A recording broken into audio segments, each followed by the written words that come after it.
તો આપણે લગભગ હવે ટૂંક સમયની અંદર અને ઘણા ટાઈમથી આપણે વેધર ટીવી પર જણાવતા હતા એમ 15 મે થી લઈને 15 જૂન વચ્ચે કદાચ એક વાવાઝોડું બની શકે છે. જો કે વાવાઝોડું છે બંગાળની ખાડીમાં પણ બની શકે એમ છે અને અરબ સાગરમાં પણ બની શકે એમ છે. પણ અરબ સાગરની અંદર વાવાઝોડું બને તો એની અસર ડાયરેક્ટ ગુજરાતને થતી હોય છે. ઘણી વખત એવું પણ બનેલું છે કે વાવાઝોડાને કારણે પણ ગુજરાતમાં વાવણી થયેલી છે. અને ખાસ કરીને જો સાયક્લોન બનશે તો નૈઋત્યનું ચોમાસું પણ 15 જૂનની જગ્યાએ 7, 8 કે 10 દિવસ લેટ થઈ શકે છે. બીજી વાત એ છે કે અત્યારે આમ જોવા જઈએ તો જે હમણાં એક મોટું માવઠું થયું છે, આ મોટા માવઠું જે આપણે ઇતિહાસનું સૌથી તીવ્ર માવઠું થયું છે, મોટા માવઠાને કારણે ખેતરોમાં પાણી ભરેલા છે. થોડા દિવસ પહેલા હવામાનમાં ખૂબ પલટો આવ્યો હતો અને ત્યારબાદ અત્યારે ગરમીનું પ્રમાણ વધી ગયું છે. પણ અત્યારે હવામાન વિભાગે એટલે કે આજે રવિવારે 16 રાજ્યોમાં વાવાઝોડા અને વરસાદનું એલર્ટ જાહેર કર્યું છે, જેમાં જમ્મુ કાશ્મીર, ઉત્તર પ્રદેશ અને રાજસ્થાનમાં હીટવેવની ચેતવણી આપવામાં આવી છે. પણ શું ખરેખર વાવાઝોડું આવશે કે કેમ, તેને લઈને વાત કરીએ. નમસ્કાર, આપ જોઈ રહ્યા છો ન્યૂઝરૂમ અને આપની સાથે હું છું ભાવિક. પહેલા તો તમે અમારી ચેનલને સબસ્ક્રાઇબ નથી કરી તો અમારી ચેનલને સબસ્ક્રાઇબ કરો, બેલ આઇકનને દબાવો જેથી કરીને પડે પડના સચોટ સમાચાર તમને તમારા મોબાઈલ પર તરત જ મળી રહે.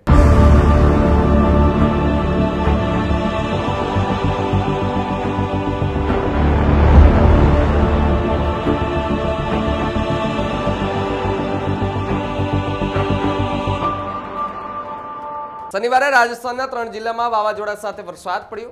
શ્રી ગંગાનગર, બીકાનેર, જેસલમેર અને ગુરુ સહિત ચુરુ સહિત ઘણા શહેરોમાં તાપમાનનો પારો 43 ડિગ્રીને પાર નોંધાયો. હવામાન વિભાગે આજે રાજ્યના 5 જિલ્લાઓમાં હીટવેવ અને 14 જિલ્લામાં વરસાદનું યલો એલર્ટ જાહેર કર્યું છે. મધ્યપ્રદેશમાં શનિવારે સાંજે હવામાન બદલાયું. ભોપાલમાં ઝરમર વરસાદ અને ઇન્દોરમાં ભારે વરસાદ પડ્યો. ગ્વાલિયરમાં વાવાઝોડું આવ્યું અને હવામાન વિભાગે આજે રાજ્યના 21 જિલ્લાઓમાં વાવાઝોડા અને વરસાદ માટે યલો એલર્ટ જાહેર કર્યું છે. સાથે જ આજે ગુજરાત સહિતના એટલે કે બિહારના 38 જિલ્લાઓમાં વરસાદ, વાવાઝોડું અને વીજળી પડવાની ચેતવણી આપવામાં આવી છે. 26 જિલ્લાઓ માટે ઓરેન્જ એલર્ટ અને 12 જિલ્લાઓ માટે યલો એલર્ટ જાહેર કરવામાં આવ્યું છે. શનિવારને પણ રાજ્યમાં વાવાઝોડું અને વરસાદ પડ્યો હતો. ગયાના દિવાલ પડવાથી 2 લોકોના મોત થયા છે. શનિવારે સાંજે દિલ્હી એનસીઆરમાં ભારે વાવાઝોડું અને વરસાદ પડ્યો. વાવાઝોડાના કારણે અશોકનગર રેપિડ મેટ્રો સ્ટેશનનો ટીન શેડ ઉતરીને સીધો જ રસ્તા પર પડી ગયો. આ ઉપરાંત ઘણા વિસ્તારોમાં વૃક્ષો પણ ધરાશાયી થયા છે. દક્ષિણ પશ્ચિમ ચોમાસું અને દક્ષિણ અરબ સાગર, માલદીવ્સ અને કોમોરીન વિસ્તારમાં દક્ષિણ બંગાળની ખાડી, અંદમાન ટાપુ અને અંદમાનના સમુદ્રોમાં બાકીના ભાગોમાં અને પૂર્વ મધ્ય બંગાળની ખાડીમાં કેટલાક ભાગોમાં આગળ વધ્યું છે. હવામાન વિભાગના જણાવ્યા અનુસાર આગામી 3 થી 4 દિવસ દરમિયાન દક્ષિણ અરબ સાગર, માલદીવ અને કોમોરીન વિસ્તારમાં દક્ષિણ બંગાળની ખાડી, મધ્ય બંગાળની ખાડી અને ઉત્તર પૂર્વ બંગાળની ખાડીમાં કેટલાક ભાગોમાં દક્ષિણ પશ્ચિમ ચોમાસાના આગળ વધવા માટે પરિસ્થિતિ અનુકૂળ જોવા મળશે. હવામાન શાસ્ત્રી ડોક્ટર નરેશ કુમારે એવું જણાવ્યું કે ઉત્તર પશ્ચિમ ભારતમાં કેટલાક સ્થળોએ તાપમાન 45 ડિગ્રી સેલ્સિયસ સુધી વધી ગયું છે.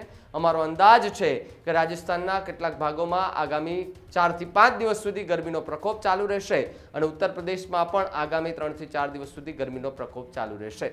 દિલ્હીમાં યલો એલર્ટ છે. દિલ્હીમાં 20 મે પછી 22 મે સુધી હળવો વરસાદ પડી શકે છે અને રાજસ્થાન, ઉત્તર પ્રદેશ અને પંજાબના તાપમાનમાં વધારો નોંધાઈ શકે છે. પણ ગુજરાતનું કેવું વાતાવરણ રહેશે તેને લઈને હવામાન નિષ્ણાત પરેશ ગોસ્વામી શું કહી રહ્યા છે, આવો સાંભળીએ એમને. આજના વિડીયોમાં આપણે જે માહિતી આપવાની છે વાવણીના વરસાદની, આમ જોવા જઈએ તો આપ તમામ મિત્રો જાણો છો કે અત્યારે માવઠાનો વરસાદ પડ્યો છે. અત્યારે લગભગ ખેતરોમાં હજુ પણ ગારો છે, લીલું છે અને હવે વાવણીનો વરસાદ છે ક્યારે આમ જોવા જઈએ તો નૈઋત્યનું ચોમાસું છે આંદામાન નિકોબાર ટાપુ અને બંગાળની ખાડીમાં પ્રવેશ કરી ચૂક્યું છે, જેની માહિતી પણ આપણે વેધર ટીવી ઉપર અને આપણે આ લલકા ચેનલ ઉપર આપી ચૂક્યા છે. પણ ખાસ કરીને અત્યારે જે માહિતી આપવાની છે એ મુજબ જોવા જઈએ તો આપણે લગભગ હવે ટૂંક સમયની અંદર અને ઘણા ટાઈમથી આપણે વેધર ટીવી પર જણાવતા હતા એમ 15 મે થી લઈને 15 જૂન વચ્ચે કદાચ એક વાવાઝોડું બની શકે છે. જો કે વાવાઝોડું છે બંગાળની ખાડીમાં પણ બની શકે એમ છે અને અરબ સાગરમાં પણ બની શકે એમ છે. ઘણા બધા મોડેલો છે એ પણ અત્યારે બતાવી રહ્યા છે. જો કે બંગાળની ખાડીની અંદર વાવાઝોડું બને તો એની ડાયરેક્ટ અસર ગુજરાતને ન થતી હોય, પણ અરબ સાગરની અંદર વાવાઝોડું બને તો એની અસર ડાયરેક્ટ ગુજરાતને થતી હોય છે. ઘણી વખત એવું પણ બનેલું છે કે વાવાઝોડાને કારણે પણ ગુજરાતમાં વાવણી થયેલી છે, જેની અંદર વાયુ વાવાઝોડાને કારણે પણ વાવણી થઈ હતી. ગયા વર્ષે આપણે બીપરજોય વાવાઝોડા વાવાઝોડાને કારણે પણ વાવણી થઈ હતી અને ખાસ કરીને 17 મે 2021 રોજ તાઉતે નામનું વાવાઝોડું આવ્યું હતું. એ વાવાઝોડાને કારણે પણ અનેક વિસ્તારોની અંદર વાવણીનો વરસાદ થયો હતો અને વાવેતર થયું હતું. એટલે ઘણી વખત એવું બનતું હોય છે કે નૈઋત્યનું ચોમાસું આવે એ પહેલા વાવાઝોડું આવે ને વાવાઝોડાને કારણે પણ વાવણી થતી હોય છે. જોકે અત્યારે આપણે કોઈ ફાઇનલ એવી આગાહી નથી કે વાવાઝોડું આવશે, પણ અત્યારે વાવાઝોડું એટલે કે જે સાયક્લોન જે આપણે બનતા હોય છે, જેને આપણે પ્રી મોન્સૂન સાયક્લોન કહેવામાં આવે છે, અત્યારે પ્રી મોન્સૂન સાયક્લોનની સિઝન પણ ચાલી રહી છે. ઘણા સમયથી આપણું એક અનુમાન છે કે જે રીતે અત્યારે દરિયાઈ તાપમાન ઊંચું છે, આ ઊંચા તાપમાનને કારણે સાયક્લોન બનવાની સંભાવનાઓ છે. એટલે ખાસ કરીને 15 મે થી લઈ અને 15 જૂન વચ્ચે કોઈ એક સાયક્લોન બને તો સાયક્લોનને કારણે પણ વાવાઝોડું જે આવે અને એને કારણે પણ વાવેતર થાય તેવી શક્યતાઓ છે. એટલે નૈઋત્યના ચોમાસા પહેલા કદાચ વાવેતર થઈ જાય અને ખાસ કરીને જો સાયક્લોન બનશે તો નૈઋત્યનું ચોમાસું પણ 15 જૂનની જગ્યાએ 7, 8 કે 10 દિવસ લેટ થઈ શકે છે.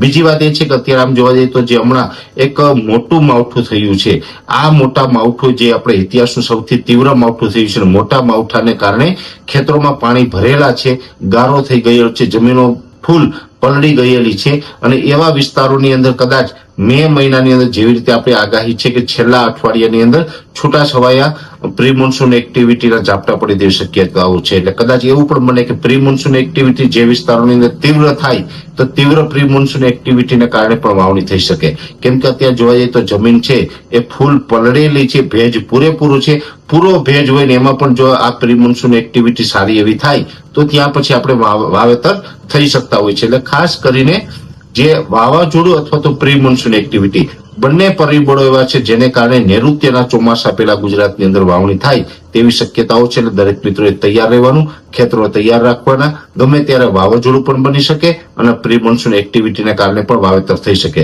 નૈઋત્યનું ચોમાસું તો આપણે જે વેધર ટીવી પર રેગ્યુલર કાર્યક્રમ મૂકેલા છે એ મુજબ સમય કરતા 5, 7 કે 10 દિવસ લેટ થઈ શકે છે, પણ એ નૈઋત્યનું ચોમાસું આવે એ પહેલા પણ વાવણીના ચાન્સ છે. અને નૈઋત્યના ચોમાસા પહેલા પ્રી મોન્સૂન એક્ટિવિટી કે વાવાઝોડાના વરસાદને કારણે જે વિસ્તારોમાં વાવેતર થશે એ વાવેતર ઓરવેલી મગફળીની સાથોસાથ સારા એવા વાવેતરો ગણાશે ને એ વાવેતરો કરવા જોઈએ. જો મે મહિનાના છેલ્લા અઠવાડિયાની અંદર કોઈ વાવાઝોડું કે પ્રી મોન્સૂન એક્ટિવિટીના વરસાદો થાય અને જો આપણે વાવેતર કરવા લાયક જમીનો તૈયાર હોય તો વાવેતર કરવું પણ જોઈએ. એટલે ખાસ આ વિડીયોની અંદર દરેક મિત્રોને આપણે એ જ ભલામણ કરવાની છે કે 2025ની અંદર નૈઋત્યના ચોમાસા પહેલા પણ કદાચ વાવણી થઈ શકે છે, જેના માટે દરેક ખેડૂત ભાઈઓએ તૈયારી રાખવાની છે. તો તમે જેને સાંભળ્યા એ હવામાન નિષ્ણાંત પરેશ ગોસ્વામી હતા કે જેણે હવામાન વિભાગની આખી આગાહી કહી છે અને સાથે જ રવિવાર એટલે કે આજે 16 રાજ્યોમાં વાવાઝોડા અને વરસાદનું યલો એલર્ટ જાહેર કર્યું છે.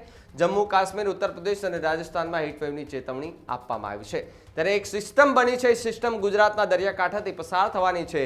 ગુજરાતમાં એની કેટલી અસર થાય છે તો ધીમે ધીમે એ સિસ્ટમ નજીક આવે ત્યારબાદ ખબર પડી શકે છે કે આ વાવાઝોડું છે કે કઈ સાયક્લોનિક સર્ક્યુલેશન છે. જો કે હવામાન વિભાગે આ પ્રકારની હજુ કોઈ આગાહી નથી કરી, પણ હવામાન નિષ્ણાંતોના કહેવા મુજબ આ સિસ્ટમ જો ગુજરાત પાસેથી પસાર થાય તો વરસાદ ફરીવાર ગુજરાતમાં આવી શકે એમ છે. આખી માહિતીને લઈને તમારું શું માનવું છે કમેન્ટ કરીને ખાસ જણાવજો. જોતા રહેજો ન્યૂઝ રૂમ. નમસ્કાર.